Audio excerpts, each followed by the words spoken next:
So if you could tell us a little bit about who you are and what you do, we could start with that.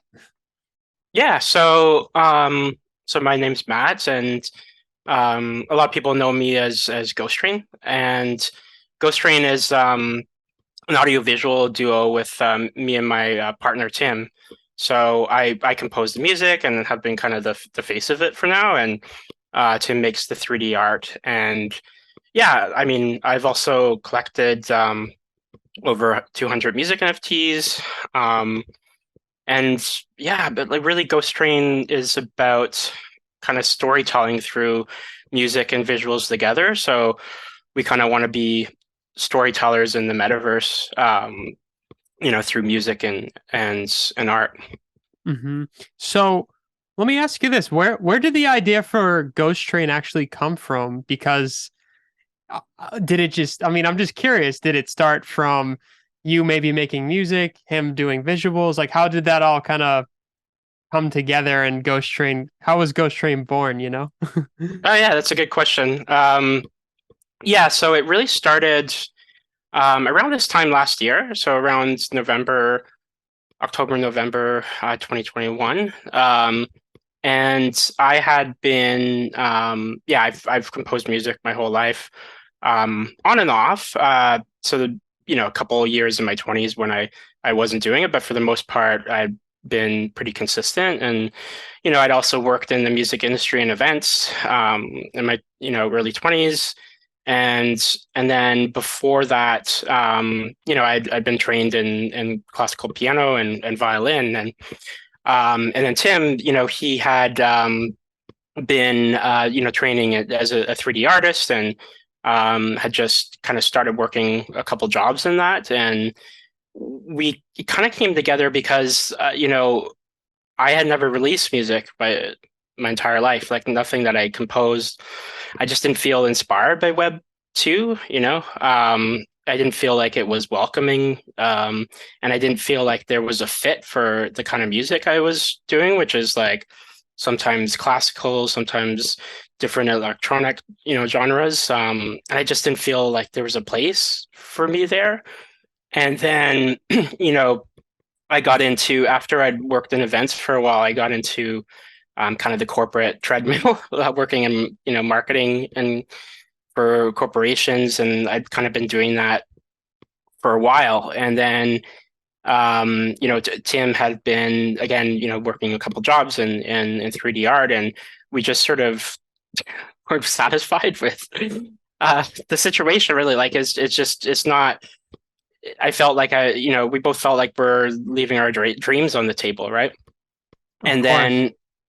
then I discovered Web3, and it was such a welcoming community of like-minded artists. And initially I thought, like, when I'd heard about NFTs over that year, I thought it was just monkey JPEGs, right?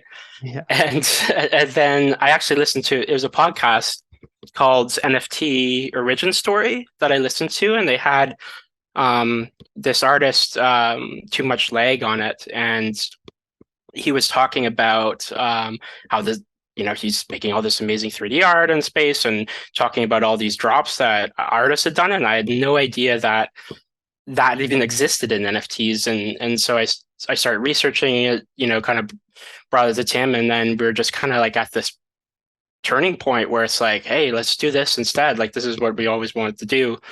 Um, Initially it was going to be Tim just doing the art, and then we kind of came together and we're like, hey, let's do this as an audiovisual thing.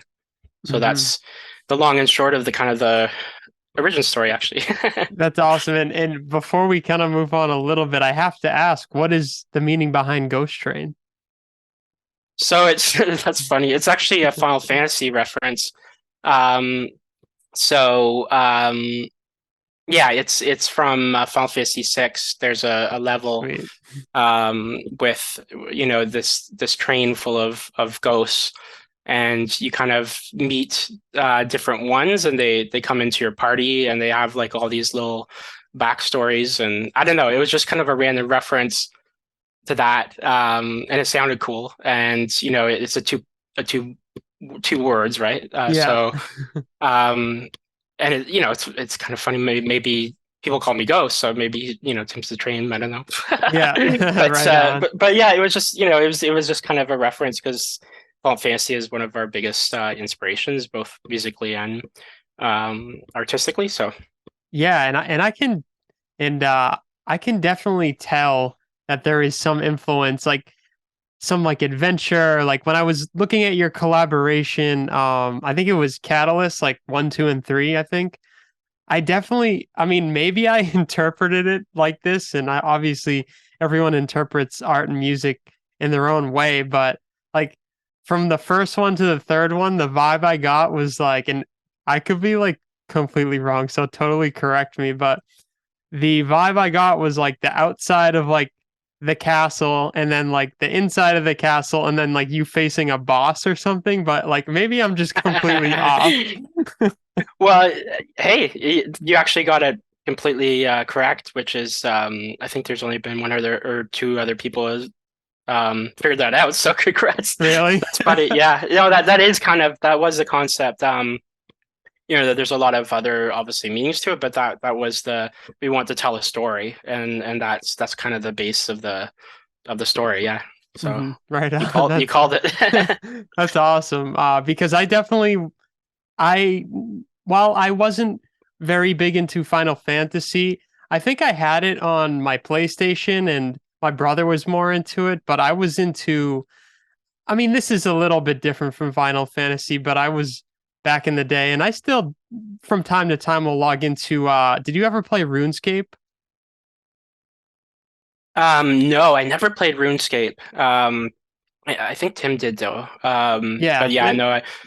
it's not like obviously the stories in Final Fantasy is a bit more in depth, but similar in the sense that you're in this world and you're going through different stories and there is some type of lure I feel like that I can kind of that have some parallels, but that whatever, that's just like something I kind of was thinking of when I was watching and listening to some of your art pieces. Oh, that's funny. I'll have to ask Tim about that. That's interesting.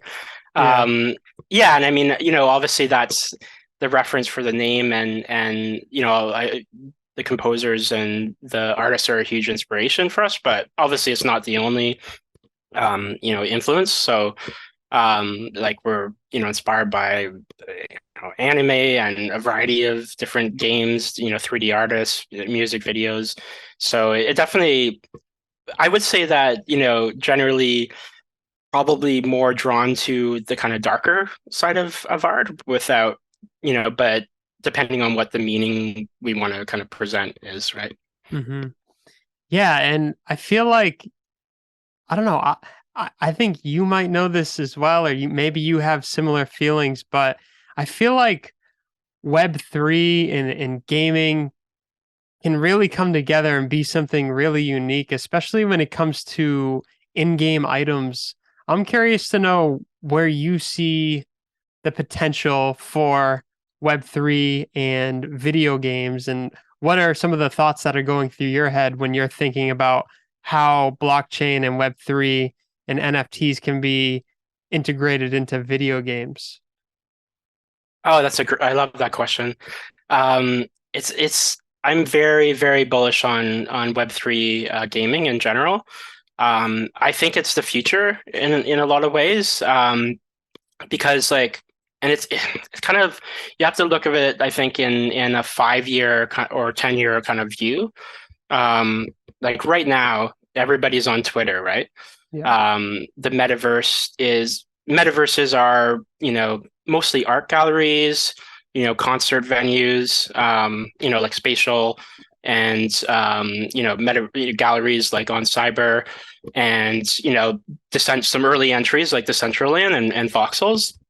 And I would say that that's like we're pre beta with that kind of stuff. Like it's really fun, and I have a gallery, and we go to spatial events, and it's great, but it's very early, and I think what's going to happen is people are going to eventually want to move away from Twitter. I mean, that might be accelerated actually with current events, Yeah, I right? was just thinking that. But I think we'll see.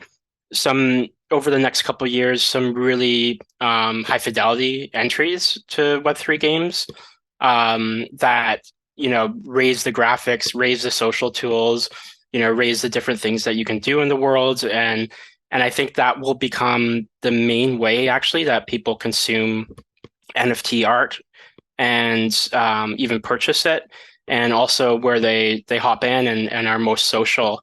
That and I think also Web3 social apps like Lens and stuff, those will get better as well, and there'll be more opportunity there. But I kind of see the metaverse as the future in a lot of ways. And again, like with the ownable items, like you could do any number of modern games in a as a metaverse, and the attraction to kind of owning your own assets no matter what, like even if the store, the servers go down, um, you know, even if the years from whatever point that is when the game closes down, you still own those assets, right? Hmm. Um, so I think gamers will start to catch on to that. And right now they kind of hate NFTs, but it's interesting.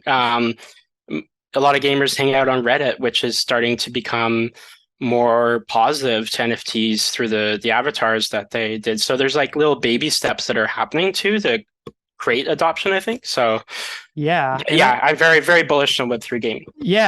I think it won't be like a major onboarding event. And like you said, the gaming community has been very vocal about their dislike for NFTs in the past, but I think it has to, like you were kind of saying, it has to be a game. It has to be something where the technology isn't necessarily first, but like they just like playing the game.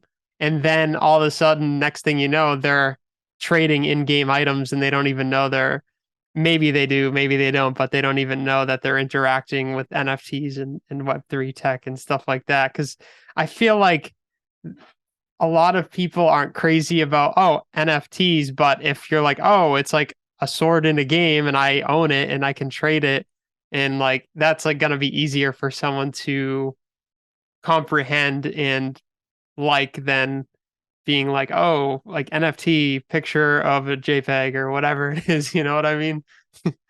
Yeah, just call it a. They'll call it a digital collectible, like Yeah, or whatever it's gonna be called. Like it's um the same thing, but well, I hope at least. But yeah, yeah. um, yeah, it's interesting. I think that's the future, and I think it will be an indie developer who has the first hit.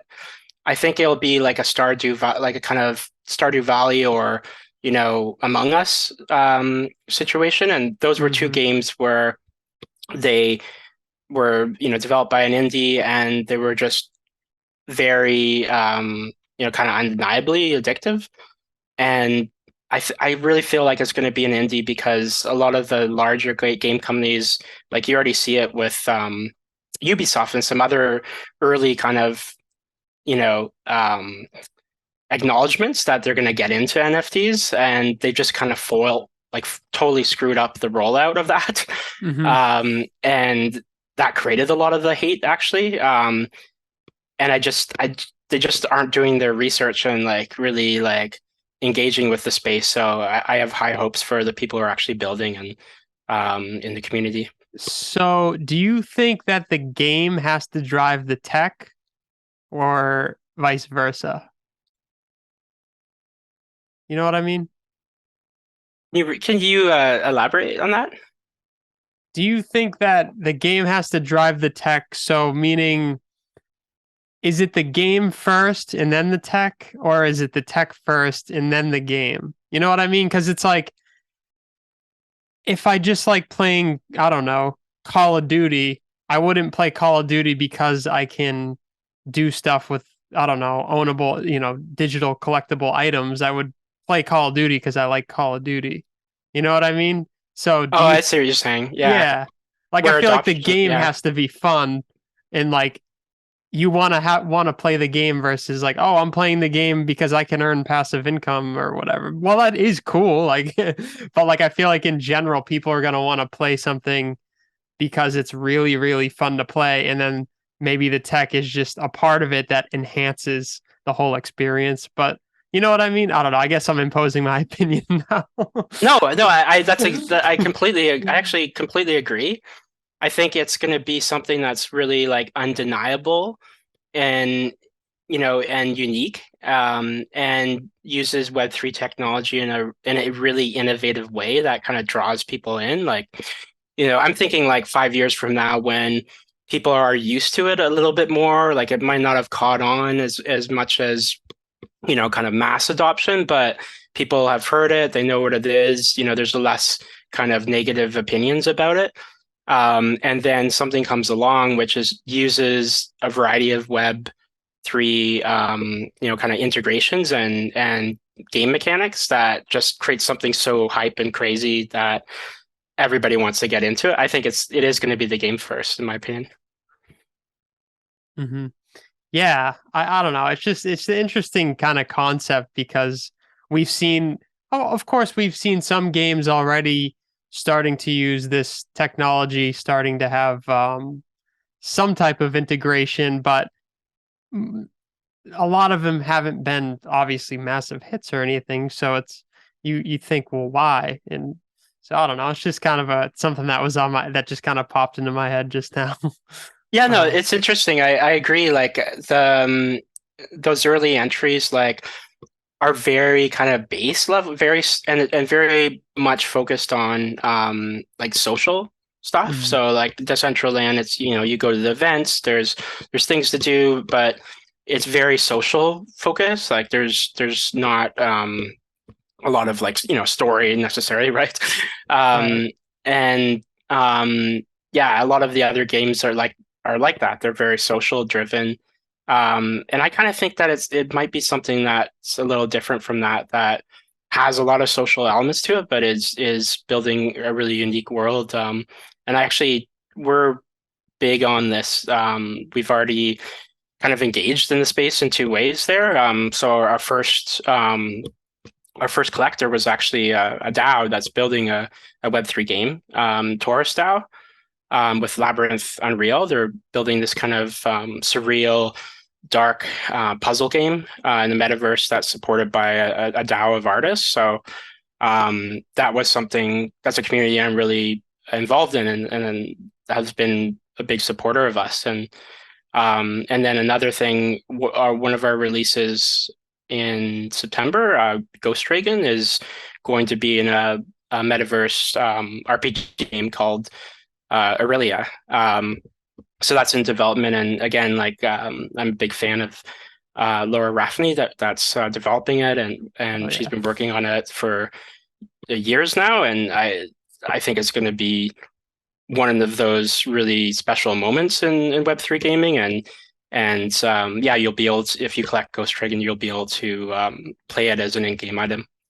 Yes, you you answered my next question because I was just about to ask you about that, and I actually do follow Laura as well, and she does some awesome art too. So that's Oh yeah, kind of she's a cool. brilliant artist, and she's doing some really interesting things with AI too.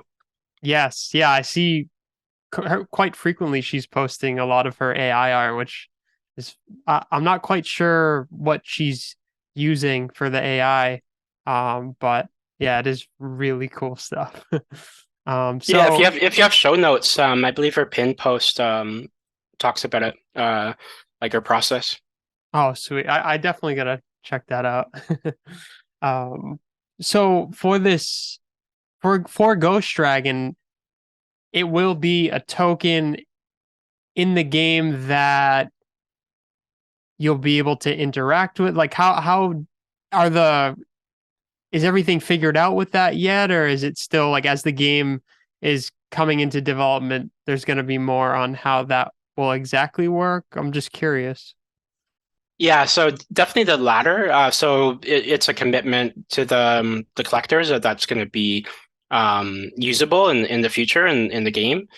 And basically, what I know is that it's going to be playable, like the music.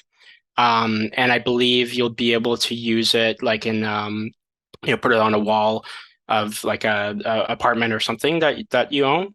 Hmm. But I'm yeah, that's still being worked out because they're kind of in pre-alpha, I think would be the term, yeah, mode. Hmm. So Yeah, because imagine like you have the Ghost Dragon token and you could actually like ride the dragon or some crazy shit like that, you know? yeah, that would be cool. Hey, and that's the stuff that we want to do in the future. 150%. Like that's kind of the vision.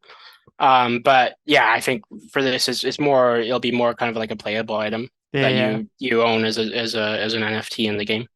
for sure. So with let's see. Oh, I was gonna ask you, so is this something that you are going to try to implement as Ghost Train into a lot of your other like obviously in an ideal world you would love to have the majority of your tokens be like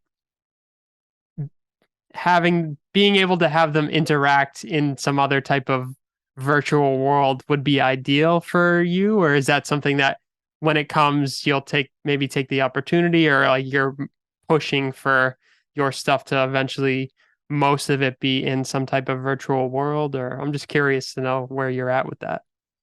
Yeah, I think it will depend on the piece, but like definitely the vision is to be storytellers in the metaverse in as many ways as possible. So that could mean in the future like something where, one of our pieces is a character and that character is like built out in the game and maybe the music theme is the music theme in the game, right? Mm-hmm. Or it could be me, eventually I guess yes, doing environmental pieces that you could walk through um, with like games within a game. Like I know that a lot of these metaverses are building for kind of interpolability. Is that the word? Inter Interoperability or Yeah, something like that. Yeah. interoperability. So Yeah, I hear that word a lot. I'm like, wait, what? so I could see something where it's like you're in one game and then you go through a portal and then you're in this world of this piece, right? Hmm. Um, you're kind of walking into this environment and sound. Yeah, so I time will tell, but that the goal is definitely to have that role in the future, and Hmm. and that's kind of what I what we want to build towards. Hmm. So I heard you mentioning storytelling, and I'm kind of just going off the cuff here. Like, where do you see storytelling and NFTs colliding?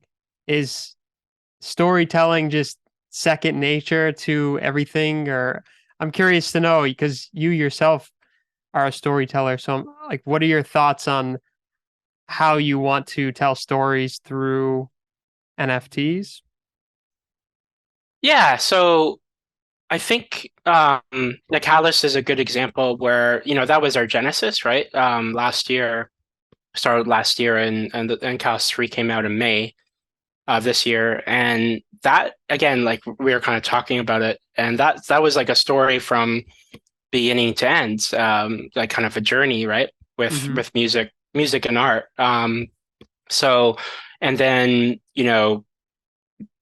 our current series, Nemesis, with we just released this piece, The Last Paladin, and that's kind of the Nemesis will have it has two drops, and they're both characters, and it's kind of exploring like a rivalry or a dual like kind of a duality between like a hero and an anti-hero Hmm. with 3D animated art and music and that's telling kind of a story through a concept. So I think for us the key is like the turning key is kind of like the concept. So it's like you have the idea of some kind of concept that you want to explore um, and then you kind of build against that through these kind of themes within the NFTs. So, Hmm.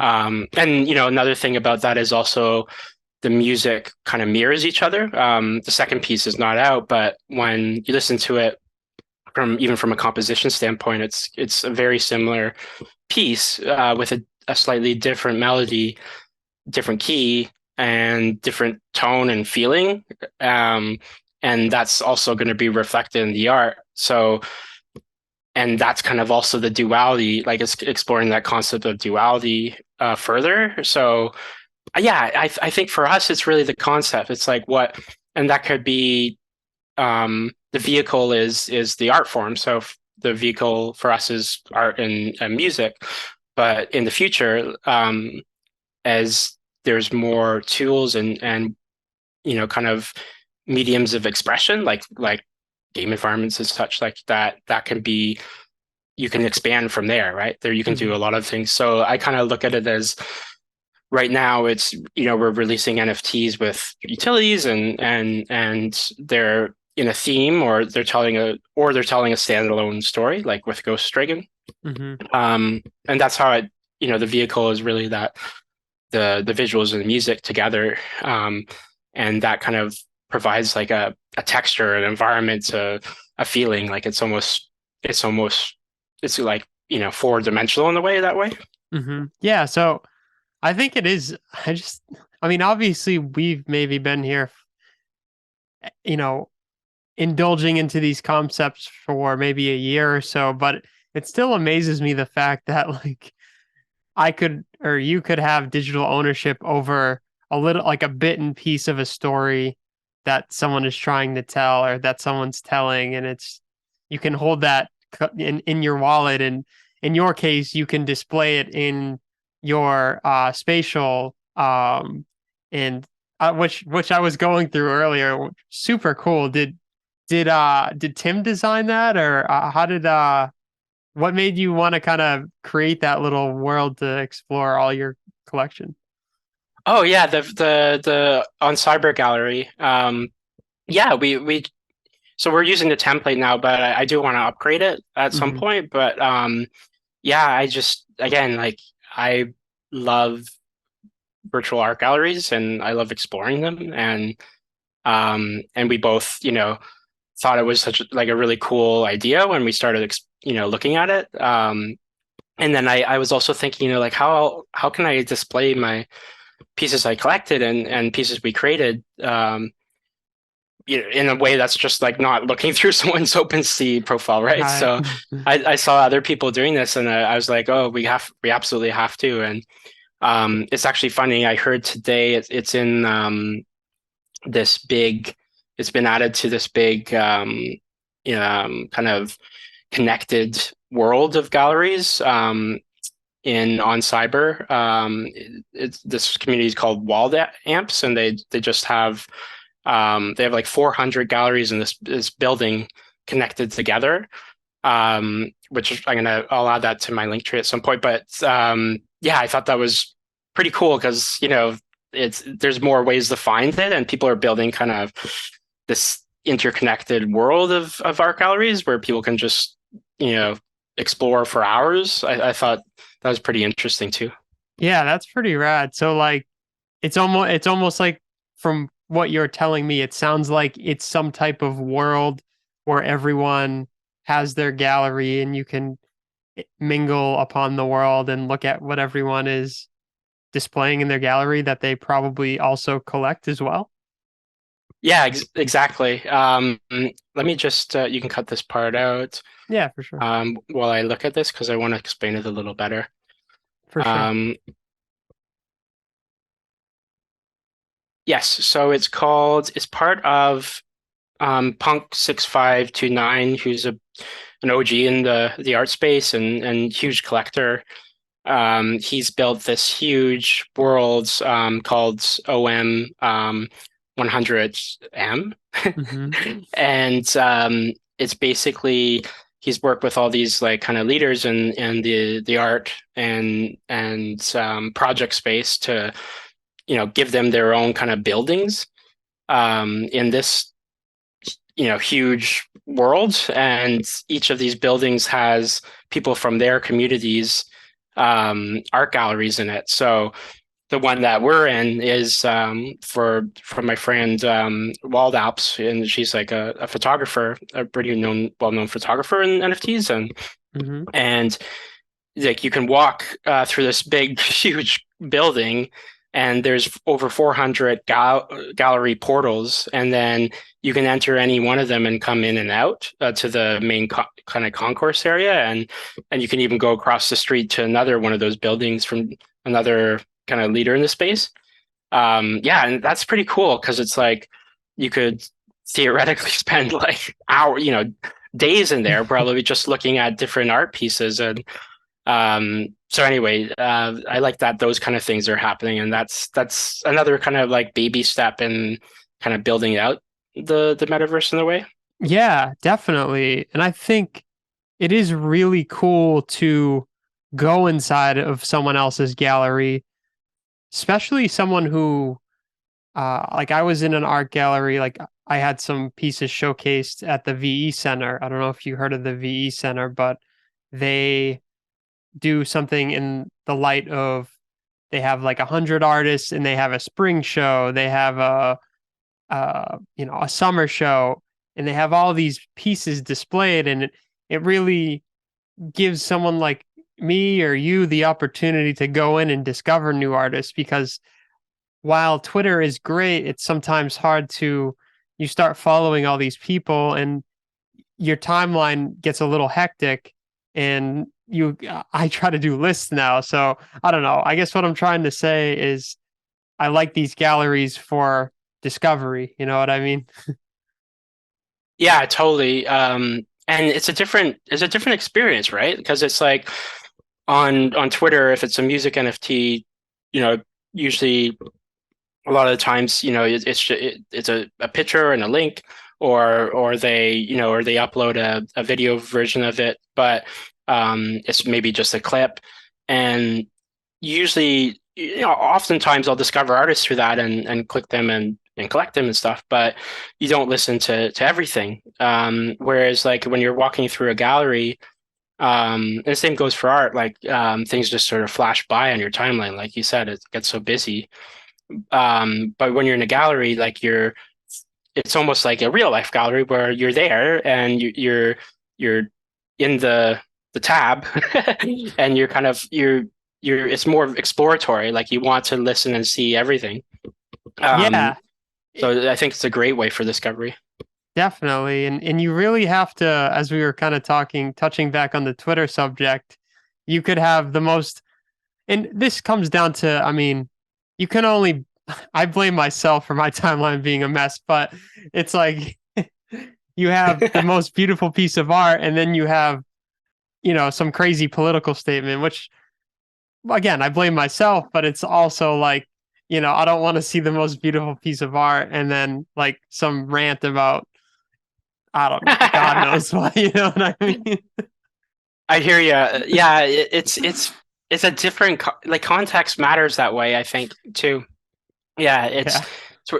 and I personally I want Web3 to get out of Twitter. I mean, it's not my decision to make, Yeah. obviously, but I'm hoping that in the next couple of years, we have a better platform because, and I think the metaverse will play into that, but even just for, talking to people and seeing having a feed and yada yada, I think there needs to be something better because like there's a lot of reasons why it's not a great place for us, and one of those is the algorithm is it if you don't know it and you're like a new artist, it can be really discouraging, right? And it takes a long time to understand how it works. And if you're just sort of talking into the void, that can be really um, sad, right? Of course.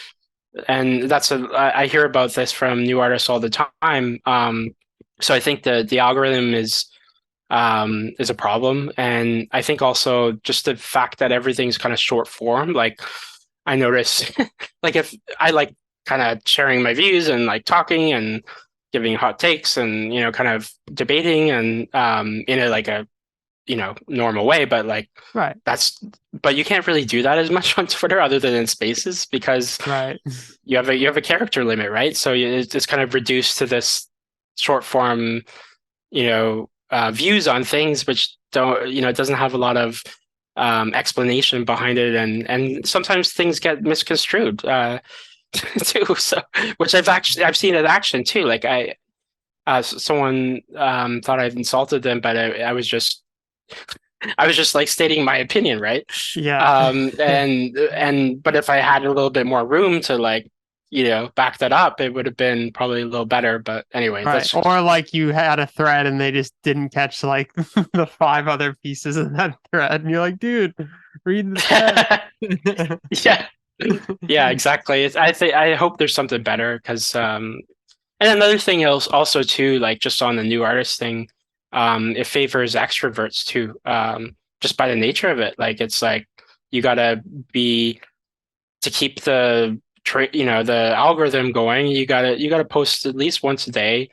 You gotta be talking to people and DMs and going to spaces and all that, and that's fine. But if you're someone who's highly introverted, which a lot of artists are, um, that can be kind of a problem, right? Yeah. So Oh, for anyway, sure.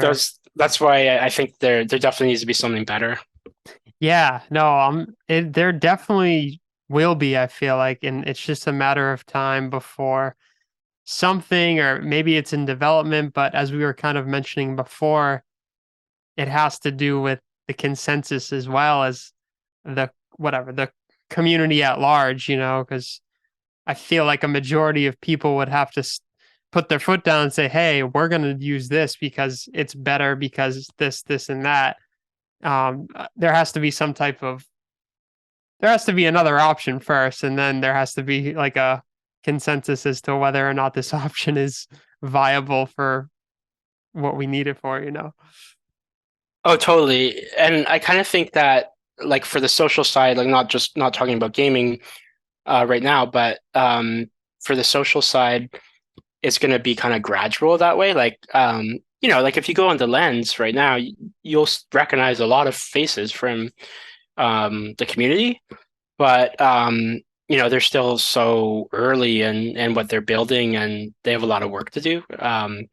So it hasn't blown up, right? But you could see a world where like eventually a version comes out and it's just like, okay, this has all the stuff as Twitter, and then people sort of gradually start hanging out there more, and over like a couple months or something, it becomes the thing, right? Right. Yeah, exactly. Like obviously the whole Reddit news, I think it's great that people are starting to be more, even people who are on Twitter are starting to make Reddit accounts because of the fact that it's becoming more Web3 friendly. And I think that's only positive because I think we're still interacting in this kind of limbo, like Web 2, Web 3, like mostly Web 2, but like in the middle or something like that. But I think it's still important for us to connect on whatever other platform we're on because you know the deal, man. It's like who knows what could happen to Twitter. Next thing like you just you know the deal. Like you know what I mean? Yeah, 100%. Like it's and I'm a big Redditor before the latest kind of avatar Yeah, stuff, and same dude. yeah, I love it. We'll have to I love follow each it. other. Yeah, yeah. I created one for GhostTrain a couple weeks ago. And the music NFT Reddit it's not very active, but like the conversations that are happening on it are really cool. Hmm. Um, it's the same kind of vibe. So I like that we're kind of building that over there, you know.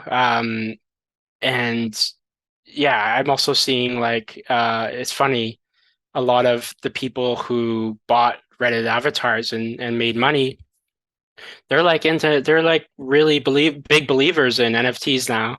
Hmm. And these are new people and who are onboarded who weren't bullish on NFTs at all before this, but now they're, I kind of find it like see them figure it out in slow motion. They're like posting, charts on floor prices, and they're, kind of sharing info about how to navigate like, secondary sales and just random OpenSea stuff, etc. Right? Yeah, Um, man. So you're kind of seeing that's onboarding to me. Like I feel like onboarding's not like asking your buddy who doesn't care about NFTs to buy in, onboarding is not giving your buddy who doesn't really care about NFTs a free NFT and like teaching them how to use a wallet. Because if they're not invested in it, they're not going to give a shit, right? Yeah, for sure. It's And it's it's like, it's people need to it, find it like something for themselves in it, right? And oh then yeah, that what I was gonna say is like, just to not try to lose my train of thought is the whole Reddit thing. Maybe those people are actually realizing why it matters to them. You know what I mean? Because I feel like the big thing for like why I'm here is because I know that this matters for me and I know that there's a use for it. So when people figure out why it matters, that's when I feel like the doors are open for them to actually start interacting here and like constantly trying to learn and push themselves forward in this space. You know what I mean? 100%. Like I feel like it's like I feel like it's a feature of the space. You got to find it for yourself and go through that, you know, 5 hours trying to figure everything, your wallet out and OpenSea and looking at the FAQs and figuring stuff out and watching YouTube. You got to go through that yourself and find and hit that kind of light bulb moment before that sort of means that you're invested, right? I see a lot of people talk about onboarding, and a lot of the times they're talking about, you're giving somebody a free NFT and setting them up, but if they don't really care about it, they're not going to stay there, right? So Right. everybody has to have that light bulb moment. Oh, for sure. And it's not something you could hammer into anyone's head. I've had a few friends who I've had long conversations with about this maybe a year and a half ago, like when I first had the light bulb moment and I was trying to get other people to see it and they were like, they were excited about it, but they never had moved forward. And it's funny because I actually have another friend who recently is starting to do all this stuff in Web3 and I didn't even know it.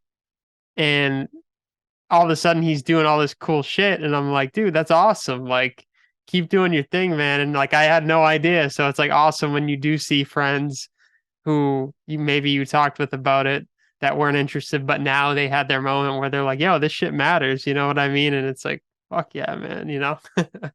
That's awesome. Yeah, no, I haven't had that experience yet, but that's a special one. Yeah, I was pretty stoked. But I'm curious to know, what are your thoughts on one of ones versus additions, and do you prefer one over the other? Oh yeah, that's a great question. Yeah, so we've done both. So our Genesis and Catalyst and what else? No Hero. Um, yeah, so we've done about five. No, I'm terrible at math. Five. Yeah, five one-to-ones, and then the last two drops were addition based, and it's a really good question because it really depends on where you are, I think, and what you want to do. So the reason why we started with one-to-ones was because we're still kind of building like figuring out the creative format and honing that craft together, right? Mm-hmm. And I didn't want to overshoot it. Like I wanted to give early collectors something that is like totally unique and that no one else has. Um, and then kind of go to editions from there, like to start building a larger collector base and getting some movement going. So that was kind of I guess the strategy there, but it's different for everybody. Like some people are only one-to-one artists and they only ever will be, and they do quite well on Foundation and places like Known Origin. Um, it really depends on like where your niche is and what kind of I guess your philosophy on supply and who you want your collectors to be. Hmm. I think either could work. And I've seen also even like people doing the low cost editions, like the open editions on Manifold, and they'll get like 100 collectors into their community from that, right? So Hmm. that's good too. I think it really depends on what you want to achieve as an artist. I would say probably for new artists, you could really go either way. But if you're doing editions as a new artist, I would say definitely try to go for like that open model where it's a little cheaper. Hmm. To because people are taking a risk on you too in the beginning. I hear a lot of collectors in spaces sort of talk about they collected something and then the artist they never heard from the artist again, like they never saw Right. them in space. So yeah, it's a tricky question, and I think it really it depends on what you want to do. Really, anything could work if you find the right way to do it. Oh, definitely. And I think also what you have to consider too, and obviously at the end of the day, you do whatever the hell your little heart desires. But like you said, if you're thinking of like if I'm a collector, like if I collected an NFT, but I rather have a one of one or an edition, and the answer for me would be totally a one of one. And well, I mean, I guess, but I guess that could really because maybe if it's from depends what artist it's from too. You know what I mean? So maybe that I was about to answer my own question, then I'm like, you know what? I don't think so. I think Um, I think something that's interesting about that is I do notice the one-to-one market slowing down a bit in the bear market.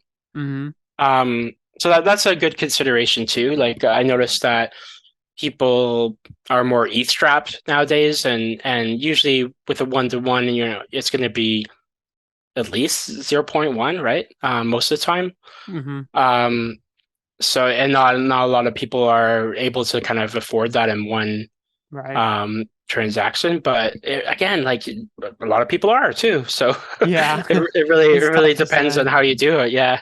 Yeah, plus if there's like also we could definitely go crazy about this, but yeah, it also depends on the demand. Like if you're an artist who's in high demand, like that person, the photographer Observer Drift, I think his name is. Do you know who I'm talking about? He's a photographer. Yep. Yep. I know him. Yeah, like I feel like that individual wasn't, or they're just like that's I guess an example of like an artist that could probably put like a lot, like a decent amount of stuff out and have it get scooped up because, but then if there's not as much demand, you know what I mean? So you have to like read where you're at too and say, well, what can I actually realistically do?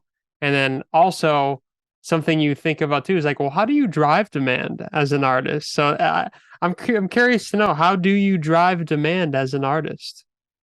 Wow, that's a hard one. I know I'm like I'm getting into it. But I'll definitely throw my opinion out there too. So this one is a really hard one, and I have two minds about this.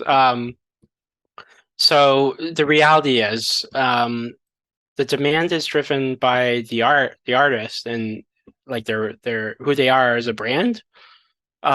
So and it's a very nebulous subject, but like I think some of the factors that play into that are, are they supporting others, and are they here for others, and kind of exhibiting the spirit of the community in that way. I think that's big. I have to say, activity does matter in that sense. Like when people see that you're getting as as cynical as it is, like when people see when you're getting a lot of likes and you're active and you're doing things, that is a factor that plays into it. Um, sales history is a big one too. Like so, do you have collectors at all, right? Right. Do you and how well did your last couple collections do? That plays into it for a lot of people. And sometimes it's just a vibe. Like if you're in a niche and you kind of know everybody, you know, there's more you're more likely to get picked up that way, right? And you're out there. So there's a marketing side to that. The other thing is that that's not always true. So Right. there's some artists who come in, they do their Genesis, and you know maybe they're bringing in a huge Web2 following because they've been releasing albums on Spotify, and they're bringing in their fan base, and so their Genesis does amazing. Another scenario is there are kind of fairy tale moments where it, people just fucking love the art, right? And Yeah. it does well, and it attracts collectors just on the nature of it. So yeah, it really depends, but I would say the marketing side of it is important. The past performance is important, and who you are and the energy you bring to the space is also important. Mm. No, I agree, man. There's so many different ways you could really tackle that question, and I think you did a fantastic job of that. And I was just gonna say maybe definitely consistency and passion in what you're doing and conviction on yourself. I feel like matters a lot, and confidence in yourself. And sometimes it is hard. Some artists maybe don't have all the confidence in the world, but you have to have that confidence in yourself for someone else to have that confidence in you, if that makes any sense. Totally. Yeah. And I think that confidence can be portrayed in a lot of different ways. So it doesn't necessarily mean like I can speak in a space with 500 people listening. Right, for That's that. sure. It can be just that you stand by your art, and you believe in yourself. Because yeah, and sometimes it's hard in the space. I see big accounts talk about how they have an imposter syndrome, and I'm like, I'm like, you've sold like 20 ETH in the last year, but it's. I think like, all artists kind of go through that in some ways. Not having that confidence, but I think the most important thing is like believing in what you do, and believing in why you're here. Oh, for sure. And I think you believing in yourself is in whatever actions you do will show that you kind of like, if you do believe in yourself, it will leak through whatever you put out into the world. You know what I mean? Yeah, and unfortunately, I've seen people who have gone out of the space because of that, because and their work's great. Like there was an artist that a musician that been friends with for a while in the space, and then they couldn't do it anymore.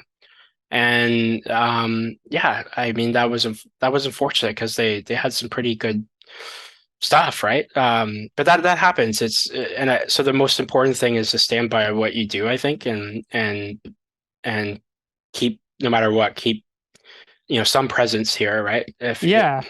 And keep I the belief think up. for sure. And I think as an artist too, like it is okay to take breaks. It's okay to not show up for like I feel like showing up for yourself will give you more confidence to show up for others, if that makes any sense. Because if you're not showing up for yourself, I think you might be doing yourself a disservice. And that's why sometimes you get burnt out because you're like, I have to be here every day because I have to remain like on people's radar. And while that might stand true, having longevity means sometimes taking a rest. Oh, 150%. The burnout is real for sure in the space, and that's another pitfall is while I was just saying, one big way to build up demand is the marketing side of it. You got to take care of yourself first and foremost. And you know, you, there's a lot of FOMO, right? Like you, if you take a break, it's hard. It's hard to take a break in the space because there you see your friends doing things and you want to be there for it, or you want to be active in some way, but you got to listen to your body and like kind of in your mind and do what's gonna give you that longevity and consistency. So you got to take breaks for sure. And that could be like a couple days even. Like I see that all the time, and it's good that people are doing that. Oh, definitely. And yeah, sometimes it's even if it's like, hey, you know what? Like it's good to try to evaluate like yourself and say, okay, what am I doing? What am I doing too much of? Like, so like trying to put yourself in check with where you do feel, because as artists, we're one person. So when you look at maybe someone else, you have to also consider they have a team behind them. They have people who are creating the content or like post producing the content or doing other things that are driving the brand forward. So it's sometimes understanding that also at least puts me at ease. It's like, yeah, well, that person has like five other people on their team. I'm one dude. You know what I mean? And they're still doing like famous Web 2 musicians are not as active on any social media, let alone it all combined, Yeah. than your average Web 3 artist. There's a lot more expectations. Like there's a lot of more kind of like entrepreneurial stuff that they have to do to get out there. And so that's freaking exhausting. And you don't have a team most of the time. And so the breaks are like really, really important. And we need time to make art too. Like we can't be Right, for sure. It's like, what's the whole point, right? If you're not making something, right? totally. And like I have a day job, freelancing, and other people. I'm lucky now. I used to work in corporate and stuff, and I hated that. I'm lucky now to be getting there in terms of doing the freelancing stuff. But when you're doing something all day and then you have to make art and do all this stuff, you got it's a lot. It's a balance, right? And then I see people who have kids and they have a job and they're making art and they're on the space all the time. So there's different kind of levels of that. So it's really hard to find that balance. It really is. Oh, for sure. So, I mean, we're both musicians, so we could, we don't have to go crazy down the rabbit hole, but as far as Web3 for musicians, what are your thoughts on why it matters for musicians? In short, we're coming up on an hour, so I don't want to go. We don't have to go too crazy into it, but I'm just curious to know. We definitely have some common ground there. We've been touching a lot on gaming and storytelling, and while that definitely all ties into music as well, I'm curious to know, standing alone, where do you think music ties together with um, Web3? Oh yeah, I think it's the biggest opportunity for musicians in a generation in a lot of ways. Um, I think that it's an opportunity for musicians to have ownership of their work, provenance over it, and um, be free from the middleman and the kind of the peanut gallery of the music industry, right? Um, so it's a way to be self-directed, and it's the starting point for success in the space is much less than the starting point for success in Web 2. So, you know, get it in Web 2, it's about, streams, views, concerts, attendance, and merch sales, yada yada, right? But the bar is a lot higher to one be able to make an income off of it.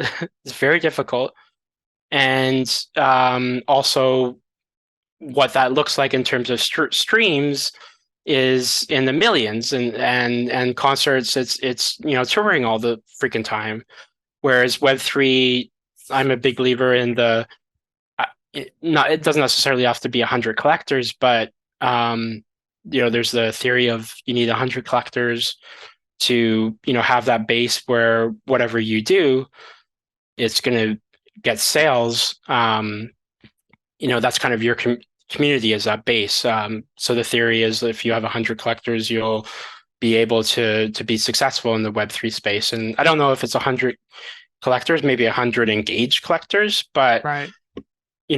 with that, and I've seen it in real time throughout the year, people doing extremely well and building their community, and now that's all they do. They're making their the monthly income that they need to thrive is based on that, and that's a much lower bar than what you have to do in Web 2 to be successful. Oh, for sure. I think I saw a post the other day. It was like, I have 1 million monthly Spotify listeners. Now, if each one of those Spotify listeners gave me $1, you know what I mean? Something along the lines of that. It's like, it's amazing though, because it's like if you consume so much of this music and that money isn't going to the artist, then where the hell is it going? I think we know, but you know what I mean. It's like I don't think it's right that the artist isn't seeing the majority of that revenue, and it's just so normalized. But we are also to blame. I'm to blame as well because we were kids, and I don't know what your experience was with how you got your music back in the day, but we don't have to go down the rabbit hole of, you know, pirating music, and Napster and LimeWire and stuff, because we probably, while we didn't know it, had a large part. I'm not gonna actually say you because whatever. I don't know if you were against that or back in the day, but you know what I mean. Like that's a large reason as to why the music industry has shifted. Yeah, I did. I was one of those people who you had to wait a couple hours on LimeWire to download an MP3. Like it's Yeah, it's man. crazy when you think about it. But you're right, because that created the rise of iTunes, and then iTunes created the rise.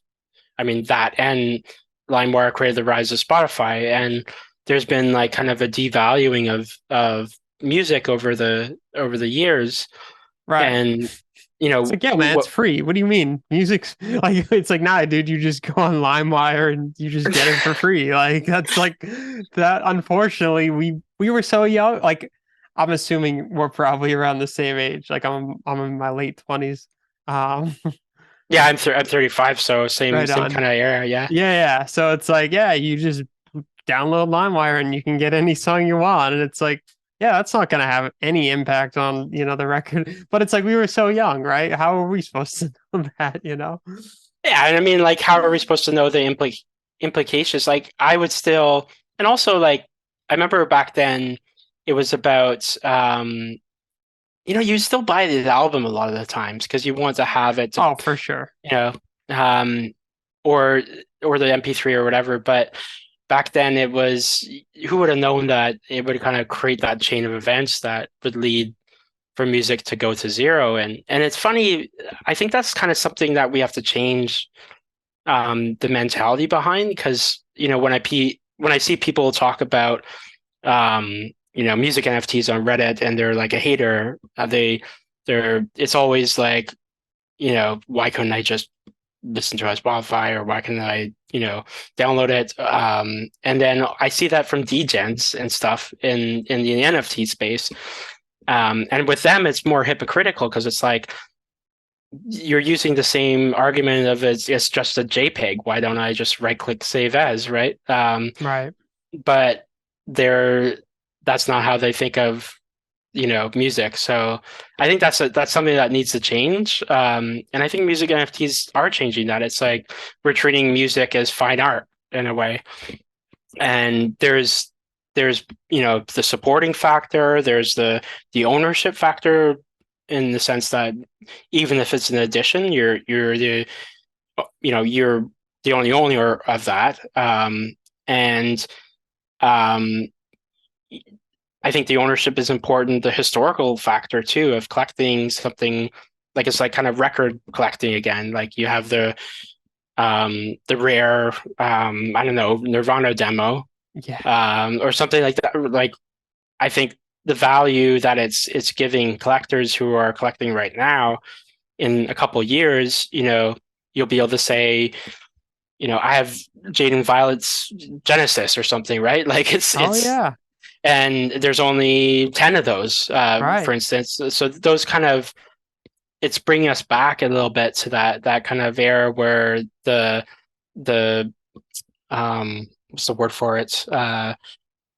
You know, things are rare. Yeah, things are you're collecting Oh things that yeah. have a historical importance, and there's a rarity to that, and then it's special in a way. Oh, for sure. I think it's like you were saying, it's like the Nirvana tape, or it's like the bootleg, you know, and name any band, like the bootleg, Green Day video you bought at the record shop in 1995 or something like that, or whatever it may be. So it is really cool to own something from your favorite artist. And I think that it being cool to own something from your favorite artist might, this is just a crystal ball type of situation, but I think that might be, I feel like it is getting more popular again to own something from your favorite artist. But another cool thing too is now not only can you own that, but you can also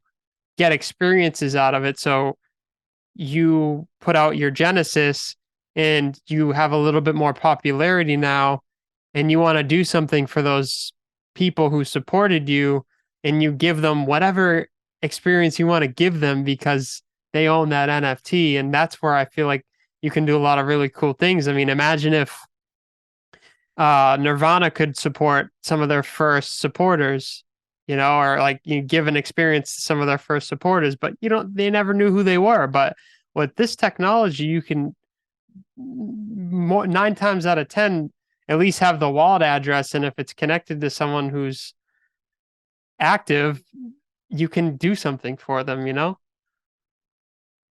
150%. Yeah, that is a huge and amazing feature of the blockchain and releasing NFTs is that you actually know who your supporters are and supporters, collectors. I think people need to use fans a little less because like it's a different feeling. Like it's like you're directly connected to them. For my collectors at least, it's like they've owned like kind of a part of the soul. Like it's like a Horcrux or something, right? Yeah, oh, for sure.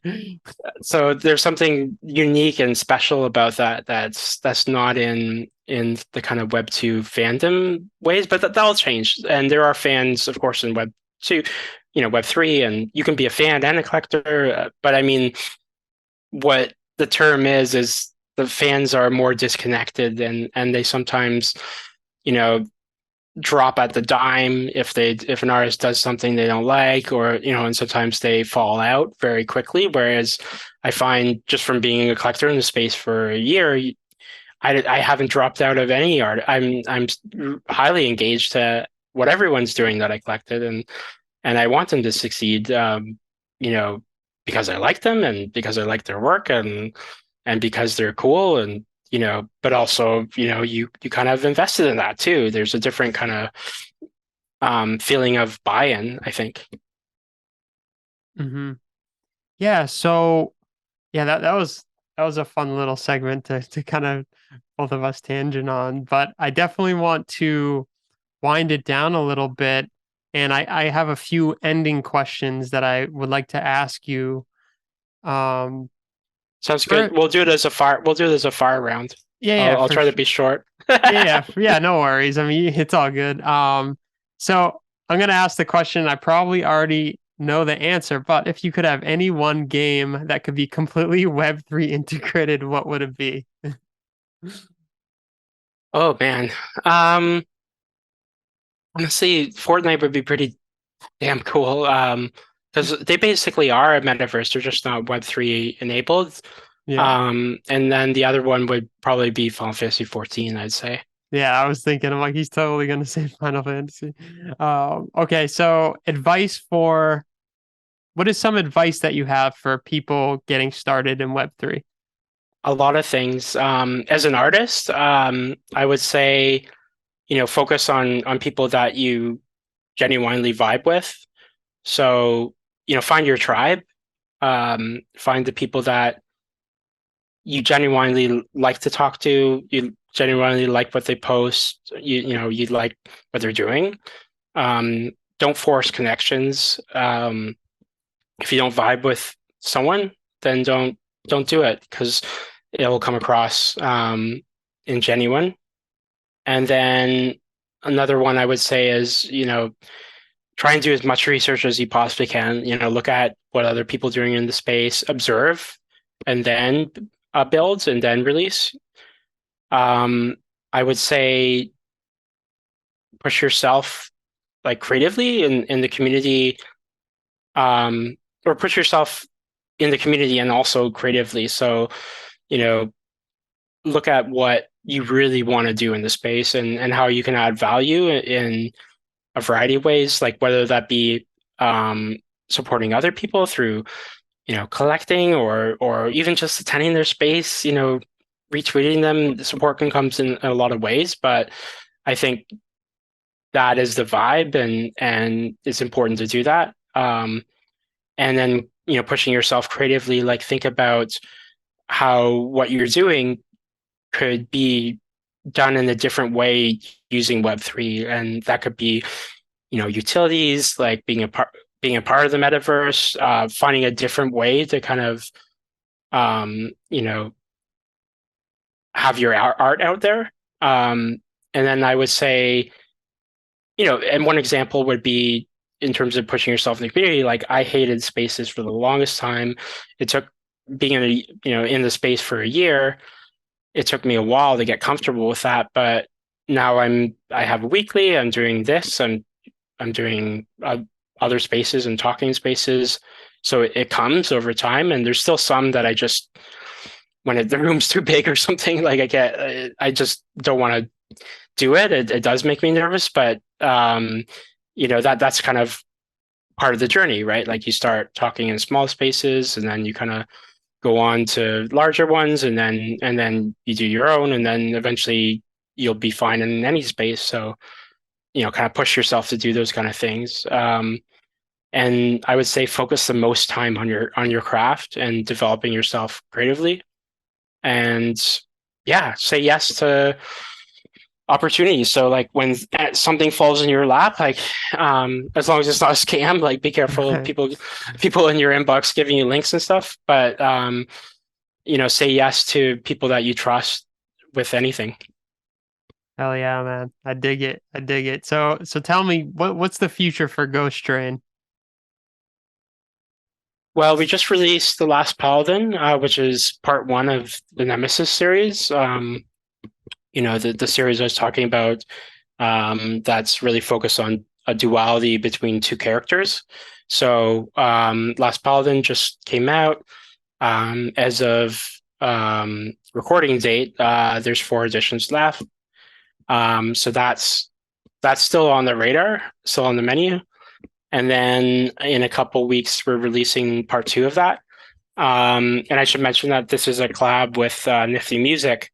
Oh, So we're part of the Nifty Music Academy, which is like kind of a Nifty Music Lite, kind of like it's an incubator. So we do weekly calls, like talking about strategy and how to make it as an artist in the space, and that's been really rewarding. And I've met so many friends, and Nifty and Fifi were one of the first people that I encountered on the space and really looked up to for a long time. So that's been a really lovely experience. So yeah, part two is coming out soon, and then after that, we have. Oh yeah, I might as well just say it. So we're going back to really a collection and doing another piece, kind of the next piece after Ghost Dragon. So we have two collections going on, and then I think really like the long-term goal is to build up to something, a bigger collection next year at some point, but I want to be careful about that and really build the community and make sure that when we do something larger, it's going to be like kind of in the right way, right? Of course, of course. Yeah, well, I guess we could close it up, and I just want to say I appreciate you taking the time to come on and talk a little bit about the Ghost Train project. And then for me, it's been a an awesome experience learning more about one of the individuals who is a part of this project, which is you. So thank you. I appreciate you. Well, thank you. This has been an awesome conversation. This has really got me thinking. Yeah, this is probably my favorite conversation anywhere the last couple months, and Hell yeah. it's been really fun. Yeah, I love what you're doing, and thanks for inviting me. No problem, man. Peace out, y'all.